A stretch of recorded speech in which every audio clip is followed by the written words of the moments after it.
আবার যেটা বলছিলাম, এই চার্টটা যখন আপনার ঠিক মতো মার্কেট কাজ না করে, ম্যানিপুলেট মার্কেটে চার্ট দিয়ে কিছু বোঝা যায় না। আমাদের দেশের মেজরিটি শেয়ারই চার্টে বোঝা মুশকিল হয়। তারপরও চার্টগুলো যেহেতু দীর্ঘদিন প্র্যাকটিস করে দাঁড়িয়েছে, এই চার্টগুলোর কিন্তু কিছু ইস্যু আছে, মানে আপনার এই চার্টগুলোতে বেশ কিছু ইয়ে পাওয়া যায়।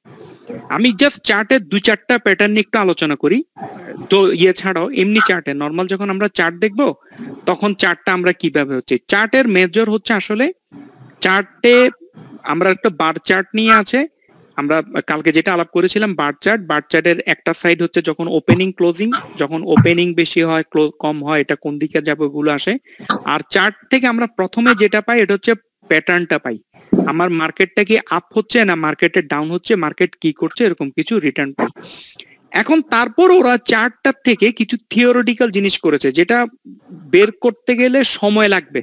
আপনাকে করতে হবে কি, ধরেন একটা 1 বছরের চার্ট নিতে হবে আগে। 1 বছরের চার্টটা নেওয়ার পর দেখবেন আমার স্ক্রিনে জায়গা হচ্ছে না, যদি আপনি একদম ইয়ে ওয়াইজ নেন, ডে ওয়াইজ নেন। মান্থ ওয়াইজ নিলে তো মাসে একটা করে 12টা দাগ, যদি 5 বছর নেন তাহলে 60টা দাগ। এইভাবে নিলেন, নেওয়ার পর ওরা বলছে ওইখান থেকে কিছু প্যাটার্ন বের করো, যে প্যাটার্ন গুলোতে বোঝা যায় সামনে প্রাইস বাড়বে বা প্রাইস কমবে। আমি জাস্ট বেসিক 2-একটা আলোচনা করছি জাস্ট বোঝার জন্য, কারণ এইটা বিশেষ করে ধরেন হেড এন্ড শোল্ডার প্যাটার্ন। এই হেড এন্ড শোল্ডার মানে মাথা এবং কাঁধ, এই শোল্ডার প্যাটার্ন।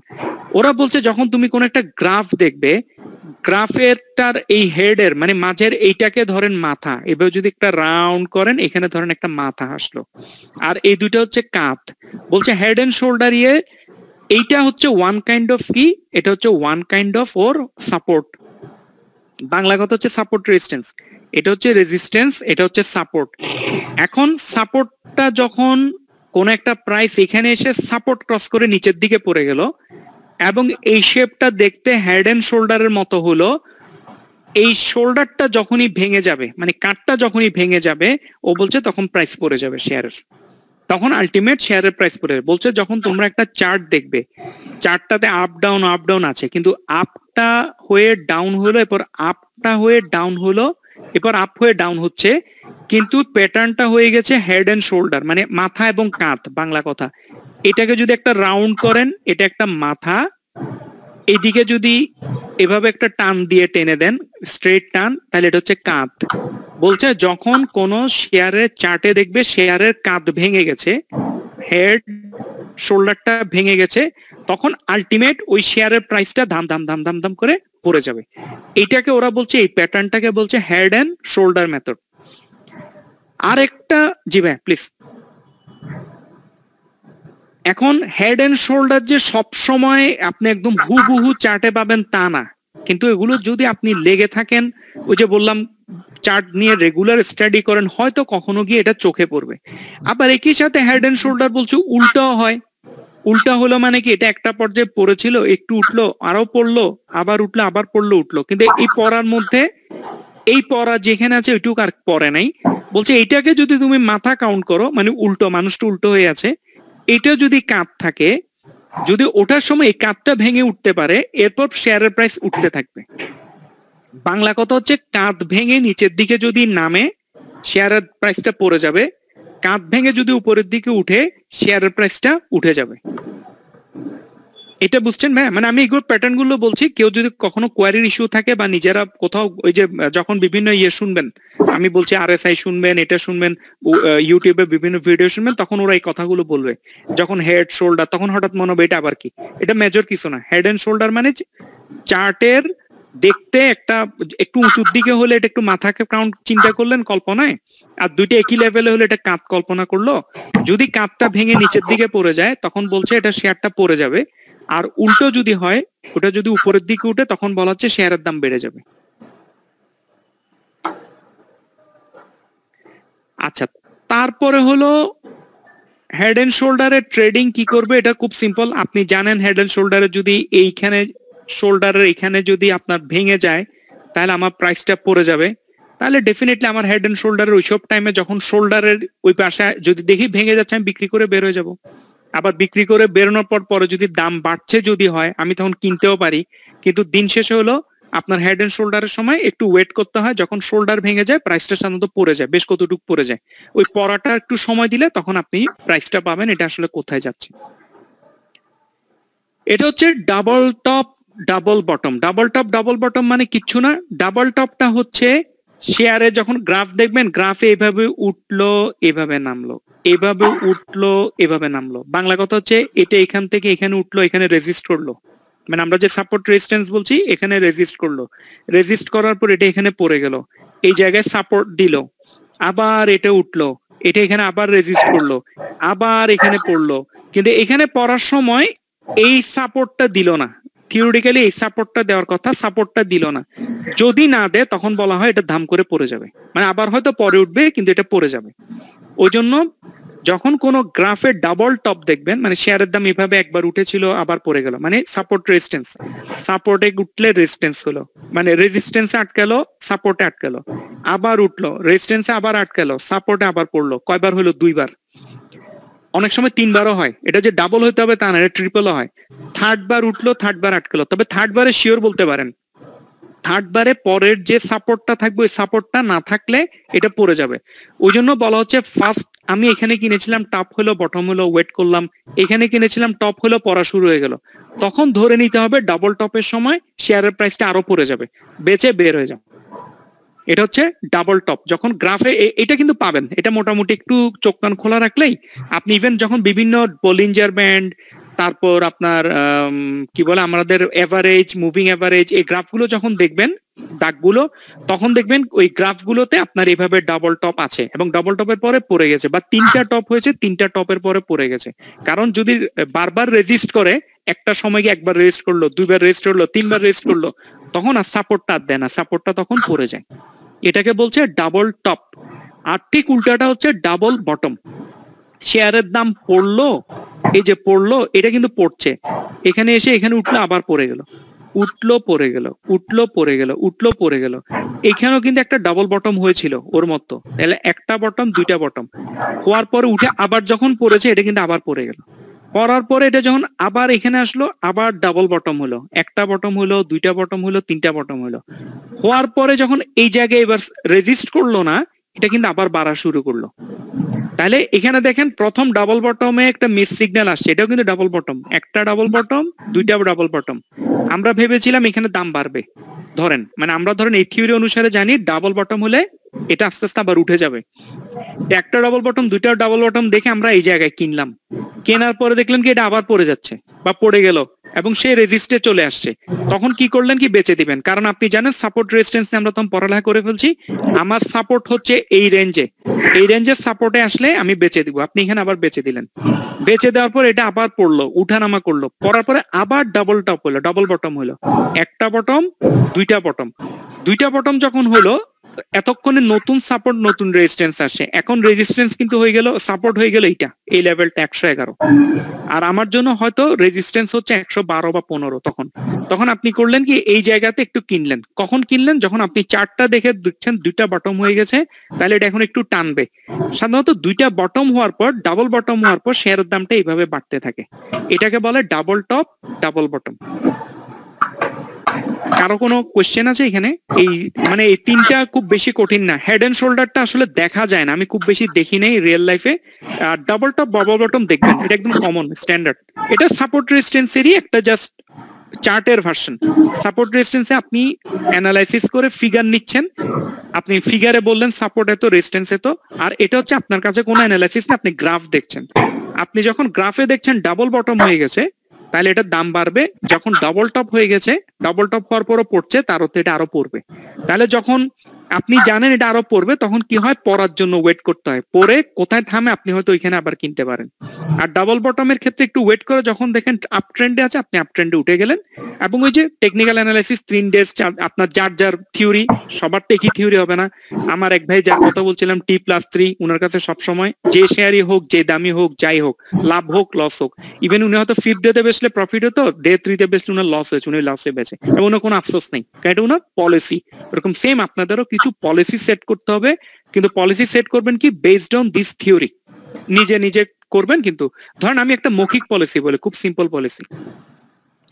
আপনি একটা 100 টাকায় শেয়ার কিনলেন, টেকনিক্যাল অ্যানালাইসিস যে অ্যানালাইসিসই হোক, আপনি শেয়ারটা কিনেছেন 100 টাকায়, বা আপনি ব্র্যাক ব্যাংকেরটাই ধরেন, ব্র্যাক ব্যাংকের শেয়ারটা কিনলেন 45 টাকায়, এটা দেখলেন কি 9 টাকা দাম বাড়লো, 45-এ কিনে 9, তাহলে কত?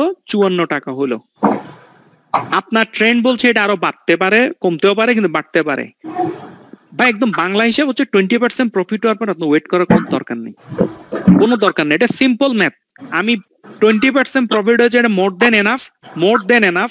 এরপরেরটা হচ্ছে লোভে পড়ে যাবো, আমার তো লোভ দরকার নেই, বেঁচে বের হয়ে যান। এটা একটা পলিসি হতে পারে আপনার। এটা ওই গ্রাফ কি বললো, কি বললো, এত কাহিনী নেই। কাহিনী হচ্ছে আমার 20% profit, I am happy. Yearly 20% return, I am happy. আমি এফডিআর করলে পাইতাম 5%, সঞ্চয়পত্র করলে হয়তো পাইতাম 5%, 8% বা 10%, আমি জানি না এখন কত। এখন আমি ওটা না করে ইয়েতে ঢুকেছি, আমার টার্গেট হচ্ছে আমি যেন 10% পাই। 10 এর জায়গায় আমি যখন 20%, আই এম হ্যাপি। স্যাটিসফ্যাকশন একটা লেভেল রেখে বেরো যান, আপনি মার্কেটে রিস্ক কমে যাবে। মার্কেটে যত রিস্ক কমাবেন আপনি তত আগাতে পারবেন। আর এগুলো নিয়ে আমি আসলে আলোচনা করে লাভ নেই, আমি আপনাদের এগুলো দিয়ে দিব। মেইন কথা হচ্ছে চার্ট গুলো যখন বিভিন্ন জায়গায় যায়, বিভিন্ন রকম কখনো ট্রায়াঙ্গেলের মতো একটা এরিয়া ফর্ম করে, ধরেন এইভাবে চার্ট এই উঠছে নামছে, এটা কিন্তু এই লেভেলের উপরে উঠে নাই, এই লেভেলটাতে বারবার আসছে, কিন্তু নিচের সাপোর্টটা বাড়ছে। এই সাপোর্টটা আগে ছিল 10 টাকা, এটা আসলো 12 টাকা, এটা ধরেন রেজিস্ট্যান্স হচ্ছে ধরেন 20 টাকা, এটা 20 টাকায় চলছে। এটা ধরেন 10 টাকা, এখানে আসলো 12 টাকা, এখানে আসলো ধরেন 14 টাকা, এখানে আসলো 16 টাকা। তাহলে যখন সাপোর্ট এবং রেজিস্ট্যান্স কাছাকাছির দিকে চলে আসছে, অটোমেটিকলি একটা কি ট্রায়াঙ্গেলের মতো একটা ত্রিভুজের মতো ফর্ম করছে, একটা সোজা এদিকে। এই ত্রিভুজের মতো যখন ফর্ম করছে, যখন ক্লোজ হয়ে আসলো, তখন কি হয়, রেজিস্ট্যান্সটা নতুন রেজিস্ট্যান্স ক্রিয়েট করে। এখান থেকে শেয়ারের দামটা বেড়ে উপরের দিকে উঠে গেল। এটাকে বলে ট্রায়াঙ্গেল ট্রেডিং। অনেকে করে কি, ইয়েতে দেখে গ্রাফে ট্রায়াঙ্গেল হচ্ছে কিনা। এটা সাধারণত সাইডওয়ে যখন মার্কেট চলে, 1 বছর 2 বছর, বা আপনি একটা ভালো শেয়ার কিনলেন, ওই শেয়ারটা দেখলেন কি 10 টাকাতে 12 টাকার মধ্যে ঘুরছে, বাড়লে 12 টাকা, কমলে 10 টাকা, এর মধ্যে ঘুরে। একদিন দেখলেন কি একটা পর্যায়ে 2 বছর 3 বছর পরে এটা 12 টাকা ঠিক আছে, কিন্তু নিচেরটা আগে 10 টাকা ছিল, এটা 11 টাকা হয়ে গেছে। এরপর দেখলেন কি নিচেরটা 11 টাকা 20 পয়সা। তখন দেখবেন অটোমেটিকলি একটা পর্যায়ে হঠাৎ করে সাপোর্টটা ভেঙে, রেজিস্ট্যান্সটা ভেঙে, এটা 12 টাকাটা 15 টাকায় উঠে যেতে পারে। এবং যখন উঠে যাবে, এটা কিন্তু যেহেতু স্ট্রেংথ গেইন করেছে এতদিন ধরে, এটা কিন্তু ওই রেঞ্জের থেকে আবার পড়বে না, তখন নতুন সাপোর্ট, নতুন রেজিস্ট্যান্স ক্রিয়েট হয়। এটাকে বলে ট্রায়াঙ্গেল ট্রেডিং। তো অনেক সময় সেম, কখনো রাউন্ডের মতো হয়। রাউন্ডের মতো যদি উপরের দিকে রাউন্ড হয়, তা অটোমেটিকলি এটার অর্থ হচ্ছে এদিকে উঠলো, উঠে এদিকে পড়ছে, এটা স্বাভাবিক, এটা পড়ছে। আবার উল্টো হলে, রাউন্ডিং বটম হলে এদিকে এসে এদিকে উঠবে। এগুলো হচ্ছে সব থিওরি, এগুলো সবই এর উপরে। আর গ্যাপ হচ্ছে, এটা বাংলাদেশে আগে হঠাৎ হতো, এখন যেহেতু আমাদের একটু প্রি ওপেনিং প্রি ক্লোজিং এর ইস্যু আসছে, হয়তো এখন একটু মাঝে মাঝে পাবো আমরা। গ্যাপটা হলো, ধরেন কোন একটা শেয়ার গত বৃহস্পতিবারে ক্লোজিং প্রাইস ছিল ধরেন 200 টাকা, বৃহস্পতিবারে ক্লোজ হলো 200 টাকা, ধরলাম গ্রামীণ ফোন 200 না 347 টাকা বৃহস্পতিবারে ক্লোজ হলো। শুক্রবারে টিভিতে নিউজ আসলো কি, প্রধানমন্ত্রী টেলিকমিউনিকেশন মন্ত্রীকে ডেকেছে এবং অর্থমন্ত্রীকে ডেকেছে, ডেকে বলছে গ্রামীণ ফোনকে বলবে দুনিয়া উল্টে গেলে উল্টে যাক, এই রোববার সকালে 11টার মধ্যে আমাদের 10,000 কোটি টাকা জমা দিতে হবে। মানে আপনি ইনফরমেশনটা পাচ্ছেন কখন? শুক্রবারে। দুনিয়া যেদিকে যাকে যাক, গ্রামীণ ফোনকে বলবেন আমার 10,000 কোটি টাকা জমা দিতে হবে। এই কথাটা শুক্রবারে যখন শুনলেন, শনিবারে দেখা গেল কি অর্থমন্ত্রী সহকারে সবাই জিপির সিআইওর সাথে দেখা করছে। জিপি একটা সংবাদ সম্মেলন করছে, মাননীয় প্রধানমন্ত্রী আমাদের দিকে তাকান, আমরা হঠাৎ করে 10,000 টাকা করতে পাবো, এরকম কিছু সংবাদ সম্মেলন হচ্ছে। তার মানে কি, ম্যাসিভ একটা ইনফরমেশন আসলো মার্কেটে। ইনফরমেশনটা কি হলো, যে জিপির দাম ছিল 346 টাকা, পরের দিন মার্কেট ওপেন হলোই জিপির দাম হচ্ছে ধরেন 50 টাকা।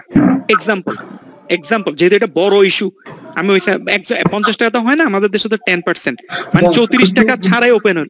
বস, এই যে মার্কেটে তো কেউ কিনলো না বা বিক্রি করলো না, মার্কেট তো অলরেডি বন্ধ, তাহলে গ্যাপটা কেন হবে? গ্যাপটা হচ্ছে ওই প্রাইসে কেউ ইন্টেনশন শো করেছিল, আমি ইয়েটা সেল করব, সেই ইয়েটা বসিয়ে দিয়েছে। তাহলে মার্কেট তো বন্ধ, সেলটা বসালো কিভাবে? না, মার্কেট বন্ধ না, আমি রোববারের কথা বলছি ভাই। রোববার সকালে ফার্স্ট ট্রেডটা গ্যাপটা সাধারণত মার্কেটটা ওপেন হওয়ার পরেই দেখতে পাই মার্কেটটা। এক্স্যাক্টলি, মানে অফ এন্ড অন এর পরে আর কি। মানে আপনি বৃহস্পতিবার মার্কেটটা অফ হয়ে গেল বা রোববারে অফ হয়ে গেল, সোমবার সকালের কথা। মানে এটা যেদিন এই গ্যাপটা হবে কি 16ই অক্টোবর 17 অক্টোবর যখন ওপেন হয়েছে তখন মার্কেটের এই গ্যাপটাতে মার্কেটটা সাধারণত ওপেন হয়। এখন অনেকে বলে এটা ভালো, অনেকে বলে এটার কিন্তু আপনি ডিরেক্ট কোনো অ্যানালাইসিস পাবেন না গ্যাপের যে বেনিফিটটা কি। তবে একটা কথা সবাই যেটা বলে, এই যে মাঝে 20-30 টাকা ছাড়া যে মার্কেটটা ওপেন হলো, এটা হলো কেন? আপে হোক লোতে হোক না, এটা তো হয়েছে কোন একটা ইনফরমেশনের জন্য, কিন্তু এই গ্যাপটা কোনো না কোনো সময় ফিল আপ হবে। না সেটা ঠিক আছে, গ্যাপ গ্যাপ কিছু কম পরে 2-3 ঘন্টা পরে ফিল আপ হইলেও একটু দেখা যায়, কিন্তু এটা কেন এখানে মার্কেটে কেউ কিনলো না, বিক্রিও করলো না, বাই করলো না, সেলও করলো না, তাতে কি ইনফরমেশন পাওয়া গেছে? এখানে আপনার এখানে আজান দিচ্ছে ভাই, আমি কথা শুনতে পাচ্ছি না, পরে আলাপ করি একটু 5 মিনিট পরে, মানে আমার প্রায় আচ্ছা আজানটা হয়ে যাক, আজান দিচ্ছে সব দিকে।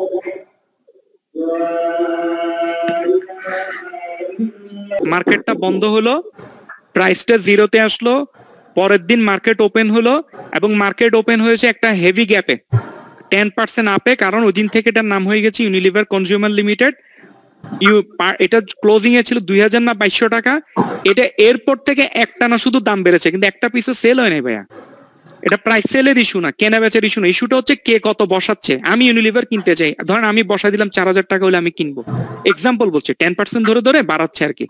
এখন যখন ইউনিলিভার নামটা হলো, এ গ্রুপ অফ পিপল চিন্তা করলো কি আমি এই শেয়ারটা রাখতে হবে, ইউনিলিভারের শেয়ার রাখলেও তো লাভ আছে, মরাহাতিও লাখ টাকা, লং টার্মে আমার মেজর বেনিফিট হবে, ওইরকম চিন্তা করে কিছু লোক বসাইলো, কিন্তু বিক্রি হয় নাই, মানে কেন বেচা হয় না, আমি বসায় রাখছি, সারাদিন বসায় রাখছি, এত টাকা হলে আমি কিনবো, এত টাকা হলে এত, কেউ কিনলো না, কিন্তু প্রাইসটা ওই জায়গায় সেট হয়ে গেল, মার্কেটের প্রাইসটা, ওই জন্যই গ্যাপটা ক্রিয়েট হয়, কেনা বেচার ইস্যু না এটা।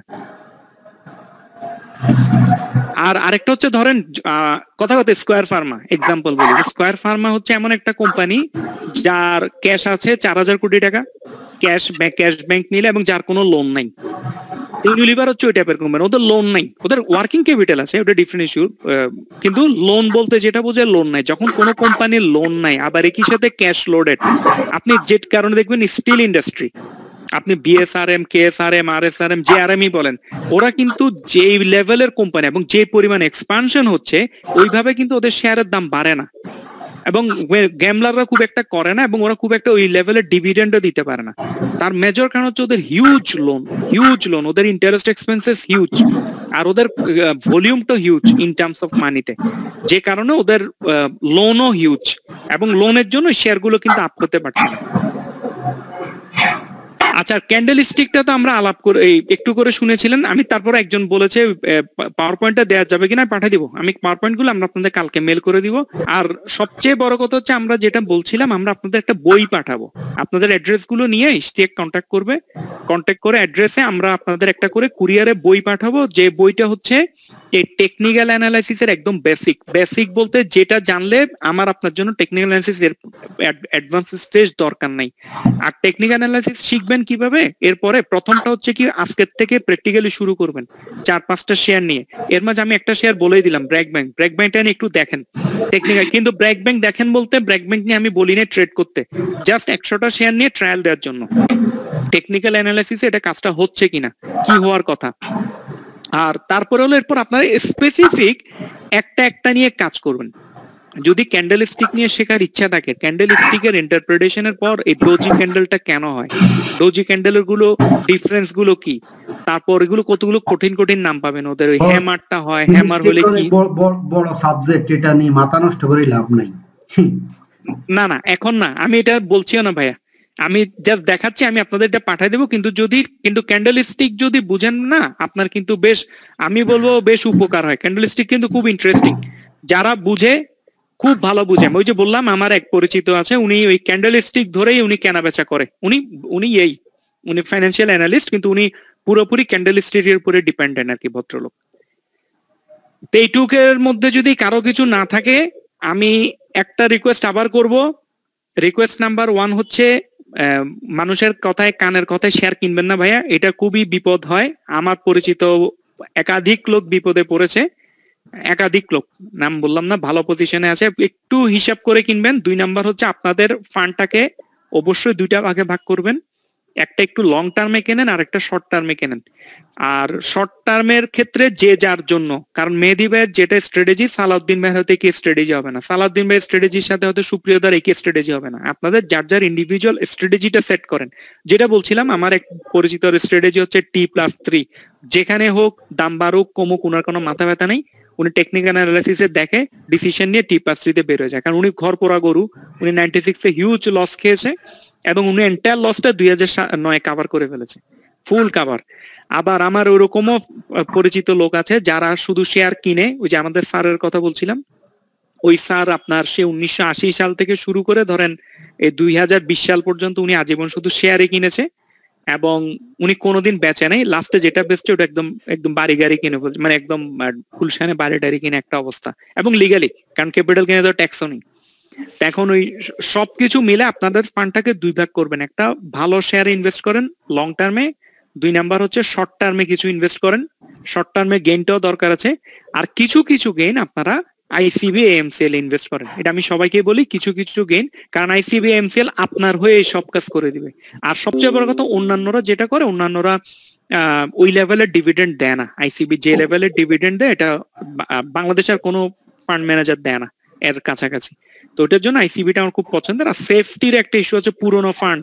পুরোনো ফান্ডের সুবিধা হচ্ছে ওরা হয়তো গ্রামীণ ফোন কিনেছিল আপনার সেই 70 টাকা বা 78 টাকায়, এখন ওদের জন্য 78 টাকায় যদি আপনার 200% ক্যাশ ডিভিডেন্ড মানে 20 টাকা, ওই 20 টাকা ওর জন্য কিন্তু অনেক বড় ফান্ড।